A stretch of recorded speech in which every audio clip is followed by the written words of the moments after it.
अगर मैं कहूँ कि इतिहास में एक ऐसा साल था जिसमें लोग कुछ घंटों की नींद के बाद 10 दिन आगे जागे, तो क्या आप यकीन करेंगे? कल्पना कीजिए, आप 4 अक्टूबर की रात चैन से सोते हैं, सब कुछ बिल्कुल सामान्य है, घड़ी की सुइयां टिक टिक कर रही हैं, बाहर सन्नाटा पस रहा है। लेकिन जैसे ही सुबह आँख खुलती है, कैलेंडर पे लिखा होता 15 अक्टूबर। ना कोई सपना, ना कोई जादू, बीच के 10 दिन अचानक समय से गायब हो चुके होते हैं। ये किसी फिल्म या कहानी का हिस्सा नहीं, बल्कि साल 1582 का बेरहस्यमय सच है, जब दुनिया के कई देशों में लोगों की जिंदगी से समय के 10 दिन चुपचाप ओझल हो गए।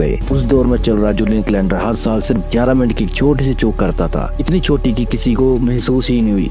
लेकिन यही चूक सदियों तक जमा होती रही और एक दिन पूरे 10 दिनों का रूप ले बैठी। धीरे धीरे मौसम अपने सही समय से खिसकने लगे, धार्मिक त्योहार गलत ऋतुओं में आने लगे और लोगों को लगने लगा कि गड़बड़ी घड़ी में नहीं बल्कि खुद समय में है। तब एक ऐसा फैसला लिया गया जिसने सबको चौंका दिया। गलती को साल दर साल ठीक करने के बजाय उसे एक ही पल में संतुलित कर दिया जाए। इसी वजह से तय हुआ कि 4 अक्टूबर 1582 के बाद अगली सुबह सीधे 15 अक्टूबर होगी, यानी 5 से 14 अक्टूबर तक के दिन इतिहास की परतों में गुम हो गए। कुछ लोगों ने कहा हमारी जिंदगी के 10 दिन कहाँ चले गए, कुछ ने उम्र और मेहनत का हिसाब सोचा और कुछ ने इसे ईश्वर का संकेत मानकर खामोशी अपना ली। लेकिन इसी बदलाव के साथ शुरू हुआ नया कैलेंडर, जिसे आज पूरी दुनिया मानती है। अब सवाल ये नहीं कि 10 दिन कैसे गायब हुए, सवाल ये है अगर आप उस समय वहाँ होते तो क्या आप 10 दिन बिना जिए आगे बढ़ जाते, या वे दिन आज भी कहीं समय की परछाइयों में हमारा इंतजार कर रहे हैं। समय के ऐसे ही रहस्यमय किस्सों के लिए फॉलो करें, क्योंकि अगली कहानी शायद समय से भी एक कदम आगे होगी।